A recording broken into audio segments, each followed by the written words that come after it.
Hi, I'm Dukwasa Dean, and it is such a privilege to host the Her Fight, Her Story series for Doctors Hospital.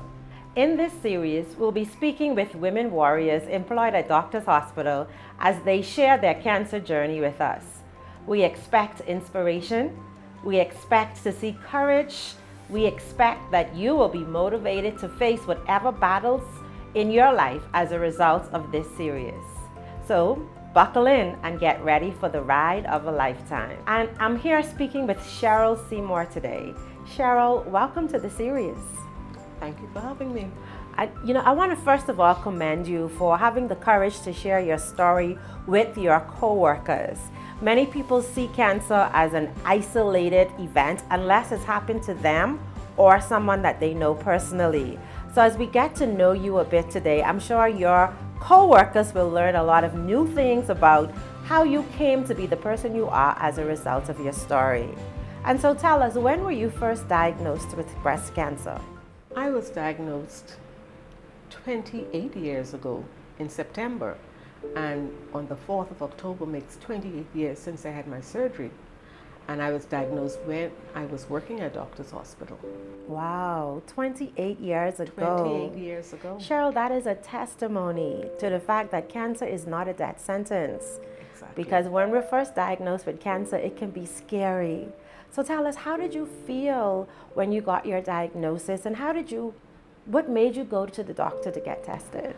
Well, what made me go to the doctor was I had one or two friends who were diagnosed with cancer before, and they always said you need to be aware of your body, and they gave me tips on how to examine myself and what to do, and I found a lump. When I found the lump, I went to my surgeon, who's now deceased, Dr. Nicholas Hepburn, and he said, let's take this out. We did the biopsy, and when I went for my results, I went by myself, not thinking that it was something. So I got that result. But he was there for me, and he supported me, and he guided me, and I had my surgery, and I started my journey. Okay.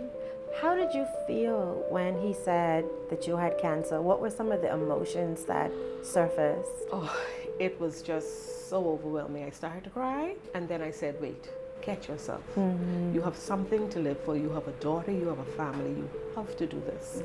And I just pulled up, and I went and I found my resources, my friends who were going through it, who had gone through it. One of them, she's no longer here, but she was an inspiration to me, Norma Gator, who worked at Doctors Hospital. She was my go-to person, so I was able to walk that walk. Okay. So without a test, you don't have a testimony. That's so true. Yes, and our tests are for testimonies. Yes. And so, is there a family history at all of cancer in your family? First I didn't think so, but then after I was diagnosed, then other people was diagnosed. Like my eldest sister, she died from brain cancer. So sorry. And I had a cousin who had breast cancer years after that, and so we started to see things coming up. But like I was really the first one that came up with this kind of cancer. Okay. So we didn't realize that there was a family history. Okay. Well, being the first gave you the opportunity to showcase strength and courage and all that they would need to go through their journey. Yes, it did. And so 28 years later, as you think about your cancer journey, tell us about your course of treatment. How were you treated for your breast cancer? Okay, first I had my surgery, my mastectomy, and then I had chemotherapy. Okay. I had 6 cycles, and during that time, I used the resources of friends who was going like normal. But then I also found new friends. My cousin's wife was diagnosed at the same time, and we were going to the same place for chemo. And we were involved in a same cell group at church. And we just got very close. And then the person who was running the cell group, his wife had breast cancer. So the 3 of us together, we formed a circle, and we coped with it together, and we were resources. And so, it'll say, well, oh, you need to do this. You need to have the beet juice and the port wine when your counts go down. Right. Or you need to do, so when they told you all these things, you were able to do it and say, well, this was my result. So you had those resources of people. I know Norma always used to say, when you're feeling bad, drink some Pepsi. That's going to help you. So when I got all this information, I said, you've gone through this, you need to share. Yes. You need to share it with other people. Yes. So Dr. Hepburn, Dr. Diggis, Dr. Monroe, they started referring patients to me. Dr. Shea, who went through breast cancer. And, you would try and walk with them. You'd try to say, okay, you're going for your chemo. Do you need me to go with you? You do things like that. Right. To assist them. Right.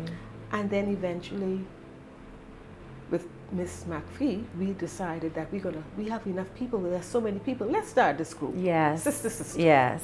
Yes. But before Sister, Sister, I need to mention that I went to a support group at the Cancer Society. Okay. Yes. And that showed me that interaction with other people going through any kind of cancer helped you to become stronger, to say that I'm not going to die. Right. I will live. Right. And I will support each other. So support is so important. You need that support. Absolutely. And those support groups, they do so much for people in the fight, like the Cancer Society, Sister Sister. So to the person that's struggling with joining a support group, can you share, like an employee maybe at your job right now facing cancer and is going through the battle alone? Sometimes there's, shame. Sometimes there's the why me question. Yeah. And so if you could encourage that person to join a support group, what would you say to her or him? I would say you need that support, because you need someone who can identify with Yes. you. You need someone who can say, well, hey, this is what you do. When you feel down, you can talk to them. I mean, you have your husband, your wife, your mother, your father, your sister, but you can't relate. They wouldn't be able to relate to it. Yes. So you need that support from other people Yes. who are walking that same walk. Absolutely. And it helps you to move on. I mean, it's so many people that I have touched, but I think in touching them it made me stronger, because I thought it was a death sentence because the size of my limb. I said, oh Lord. But being a nurse, you see so much. But I said, I'm not gonna give in to this. I'm gonna continue to fight. Right. I'm gonna continue to fight. So even today, if someone, I say, listen, it's not a death sentence. You need to move on, pull up, and let's go. If you could share the greatest lesson from your cancer journey, as you think back 28 years ago, there may have been something that you thought was impossible. What would you share as your greatest life lesson as a cancer warrior? It doesn't make you a different person. People will still love you. Yes. People will still respect you. And, you can move on. Yes. You will move on. Mm-hmm. And my one thing that happened, like people say, oh, you're going to lose a breast. And I found a husband after being diagnosed with breast cancer. That's what I'm talking about. You understand what I'm saying? Yes. The love of my life. I Yes. found him. But you can't give up. Don't ever, when you feel down, call somebody. Yes. You're not going to be high all the time. But when you feel down, call somebody and talk to somebody, and they will pull you up. Right. And they will show you that, hey, let's move this on. Right. So support anyone going any kind of cancer. You need that support. Absolutely. And Cheryl's story is absolutely proof that cancer does not have to rob you of your life. It may require that you dig deep, have grit, and pull on strength that you didn't believe that you have. But here is a living testimony of the fact that you can journey with cancer and come out on the other side with treasure. And so, Cheryl, as we continue with your story today, who were your caretakers? Did you have moments of illness where you were in bed? And who took care of you? Everyone said that, Cheryl, your head ain't good. Because I would travel to Florida by myself, go and get chemo and come back by myself. And then I started to get a little. So one time my sister went with me, one time my friend went with me, and my mother was there also. But I didn't want to let them see me at my weakest point. Mm. So when I was at my weakest point, I would talk to my friend Thalia, Okay. who was going through the same thing, and we would try to build each other up. Mm-hmm. So I was kind of alone first, but when I reached out to other cancer patients, who was going through the same journey that helped. But I would say my mother, a good friend of mine who stayed with me every day, she checked on me, Linda, and my sister. They were the ones who, they were there for me to help care for me. Right. Well, in dealing with cancer with my mom, one of the things that she did was exactly what you did. She didn't want to be a burden to other people, and so she kept her journey, a lot of the difficulty, to herself. And I'll tell you that after she passed away, I struggled with that because I wanted to know. I believed that if I knew more of what she was going through, I could be a greater support. And so to the caretakers out there now who are assisting cancer patients, what advice can you give them to make it a more comfortable atmosphere for a cancer patient to open up and share? Well, when you see them quiet, when you see them like with chemo is, I don't even have a word for chemo. But when you see them down, when you see them quiet, say, hey, everything's okay.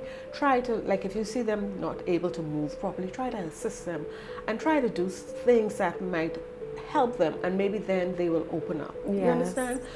So you don't have to go and hide. Right. And sometimes people are ashamed. You don't want to show it. Yes. But you need to know that sometimes you need to show it so that someone will be there to help you, along the way. Yeah, I love your openness and your transparency, because sometimes when people are diagnosed with diseases, they tend to hide it. And so I want to, just commend you for being so open and sharing these vulnerable parts of your stories, because I believe it's through sharing that other people can experience healing as well. Yes. And so as we talk a little bit deeper into your story with chemotherapy and having your breast removed, what advice can you give to a cancer patient that's going through chemotherapy, knowing that it's like this demon, to help the journey be just a little bit easier? What I would say is, you need to talk. You need to say what you're going through. You need to say, my mouth, I don't have any taste. What can I do? What do you suggest? Yes. I'm weak. What do you suggest? I have the bottom of my feet black. What do you suggest? Yes. People who have walked that walk can help you. Yes. You need to have that support. Support is the key. Yes. Support is the key for people to give you suggestions. Absolutely. Because we have a thing that I told McPhee. I say when their account's low, tell them take some beets, raw beets, and put it in the pot. Right. Pour wine and let it steep. Yes. And that will help you. And so that has gone all over. Yes. And all of these things help. Yes. Because it can be a lonely journey. Yes. And something I want to say to women is, in this day and age, we should not have people dying from breast cancer because they hide it. Yes. If you detect something, if you feel something, go to the doctor. Go and get checked out, because in this day and age, with all this medicine, we're not supposed to be dying. I agree with you. We should be able to live. We should be able to live, even if we have such a bad time, but we have given ourselves more years. Yes. But don't just go and just Yes. and it's not supposed to be happening, but it's still happening. It is, yes. It's so sad, but it it's is. still happening. It is. And that's why these support groups are so important too. So important. Because you get information, yes. And not everybody likes a big support group. Right. So you may have a small group. Correct. Like 4 of us. Yes. But or it could be 10 of you, but if it's too many, it would not be as personal. Right. But the smaller groups are also and they very provide beneficial. safe spaces. Yes. Right. And women want safe spaces. Yes, they do. Right? Yes, they do. So I have a question that may be a little contentious, and it's about work. Right? Because we're talking, this program will be aired among your peers. Okay. And in my opinion, I'm not a nurse and I'm not a doctor, but a part of that role requires you to shut down some emotions so that you can properly deal with your patients. And so as it relates to, as a nurse or as a doctor dealing with a cancer patient, how would you recommend your employees help an employee diagnosed with cancer showing up to work, trying to give their best, but not at their strongest yet? They need to have compassion. They need to show respect. because some people may not want to elaborate and say, well, I'm this. So just give people their space to say that this is what's happening, and just support them as much as you can. And I try, in the operating room, I try to make my staff, very sensitive to it, and the majority of them are. They know that, okay, this person has breast cancer, you don't use this hand. Yes. You know that you need to give them this, you need to do that. So you have to be sensitive to what the person is going through. Absolutely. Because like just 2 or 3 days ago, I spoke with a nurse. She walked into the grocery store and I burst out crying because I remembered how well she cared for my mom when my mom was hospitalized getting treatment for cancer. And so as a nurse and as a doctor, you get the opportunity to leave not just these lasting impressions on patients, but on their family members as well, when you are empathetic and caring towards their cause. And working at Doctors Hospital provides the opportunity for every employee to give that type of love and support to patients and co-workers alike. And so as we continue on with our story, Ms. Cheryl, you know, when you got your bald head, because I heard you say earlier that all your hair dropped out, right? Every piece. Were you rocking that style, or did you struggle with it a bit? I had a wig.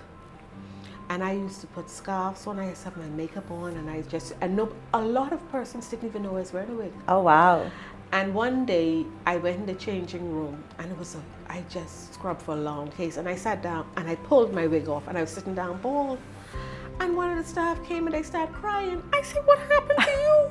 She said, look at all your good hair gone. I said, girl, this is just this can pass. This will pass. Yes.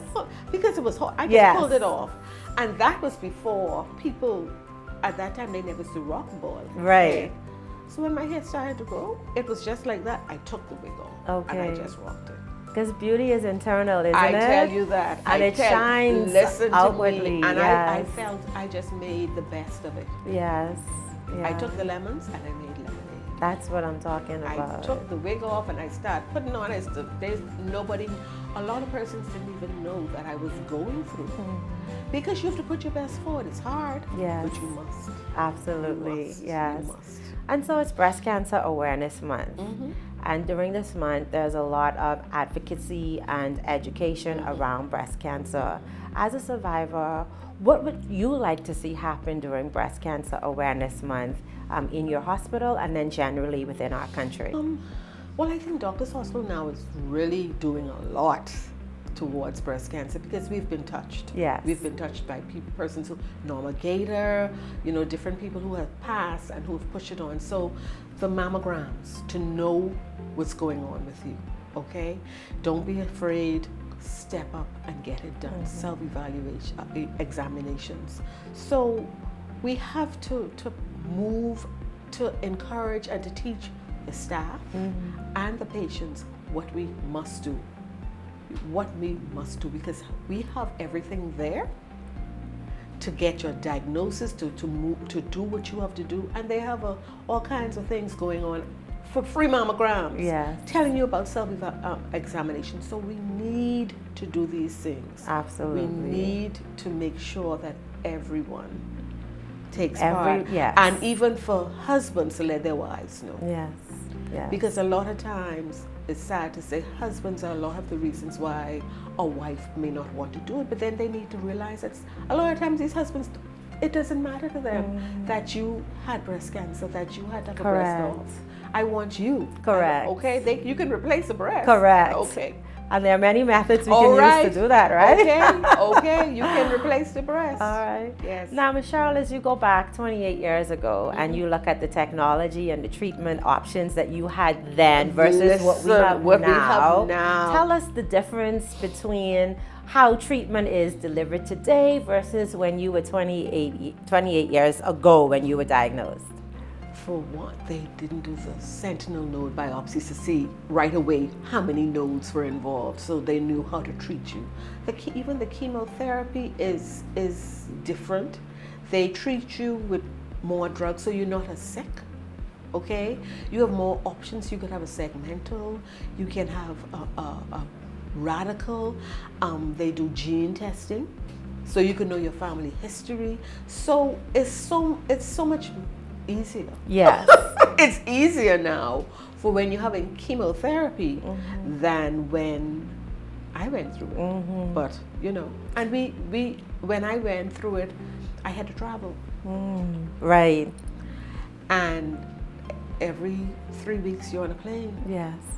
But now we have centers here that are quite capable of treating us. So we don't have to move, even for radiation, chemotherapy, it's here. Yes. It's here. Right. So it's advanced a lot since your time. Advanced right. a lot. So I'm coming a little personal now because you bragged about the fact that you got a husband after your breast was removed. And tell us a little bit about your family life during your journey and then about how you met this dashing man. Listen to me. My family is very supportive. Do you have kids? Tell us. I have one daughter. One daughter who, she's a breast cancer. She's a married woman with children now, and she's an advocate. She knows everything about breast cancer. When she was teaching, she had some friends who had it, and she referred them to me, and she could tell them because she knew the story and she knew what to do. But I had met my husband in church. But I knew him all my life, and I just didn't know him. Oh, wow. I just didn't know him. And because I knew his sister and I were best friends growing up. And we met in church. And I wouldn't even tell you the short relationship we had before we got married. But we've been married for 25 years. Wow, congratulations. And that again is hope and inspiration that those other women need to hear. Like because you've lost a breast or both breasts, it doesn't mean that you can't become married, right? And that's something that a lot of single women do struggle with. Yes, absolutely. Yes. And so Ms. Cheryl, as we're listening to you today, we're hearing that you had a lot of grit. Right, you faced your journey almost alone because you didn't want to become a burden to other people. But even though that was the case, like there were still people who were supporting you, so you didn't feel alone, and that you've turned your test into a testimony by helping other people. If there are women at your organization who want to be private and don't want to join a support group, how can they approach you? What would you recommend they do to come and get a more intimate audience with you? Well, I've had quite a few people in the hospital when they were diagnosed. They'd come to me quietly on the side, and I will deal with them quietly on the side. Okay? And give them advice. Even some people who had a biopsy and they weren't sure about the results, they'd come to me before. So there were a few people who worked in the hospital who went that journey that I walked with. I wouldn't call their names because they wanted to stay private, but they walked the journey. They came to me, and I'd be checking on them every day and walk with them until they could walk by themselves. Right. So quite a few, and when the hospital was a little smaller, they knew to come to me. So now we're doing this. Now they'll know they can come to me. Absolutely. And thank you for that. Thank you for being a safe space for others to come to. And so Cheryl, would you say that cancer changed you for the better? Yes. Yeah? It did. How would you say you've grown as an individual as a result of your cancer journey? I've become more sensitive, and I think I've become more compassionate and caring about them. Yes. And I just feel like that's what I want to do. And I'm getting ready to retire soon, so I've always said that I need to spend more time with counseling, Cancer Society, or whatever group it is. I want to be able to work more with those patients. Yes. Well, thank you for that. Okay. Cheryl, thank you for inspiring me today with your story. I took so much away from your conversation that our test can become our testimony, and that we can use our experiences to help others. And that even when we face difficult situations and we believe that we can't get through them, with support, we really can. Yes. As we end our segment, I invite you to share any last words that you'd like to with the employees that are listening to you today, encouragement or hope, anything that you'd like them to walk away remembering. What I want them to know is you're not alone. If you have a diagnosis, there is someone who is there. You may not want to talk to me, you may want to talk to somebody else, but someone is there to help you along the way, because you cannot do it alone. You cannot do it alone. You need that person to be there with you. And if you want to come, everybody should know how to find me. And just come there, or I can suggest somebody, you know. That's what I say. You need the support. Well, thank you once again. Thank you. And to those of you watching today's interview, if you are facing a cancer battle and you want support and you're not certain of where to get that support, go find Miss Cheryl. She wants to help you. And it's great to journey with someone who's been there and done it. They can give you advice that someone that doesn't have that experience can't give you. She's been bold and courageous as she shared her story with us today. And so we invite you to avail yourself of that resource if you need it. Thank you for tuning in to our conversation with Cheryl. And Cheryl, thank you again. Thank you for having me.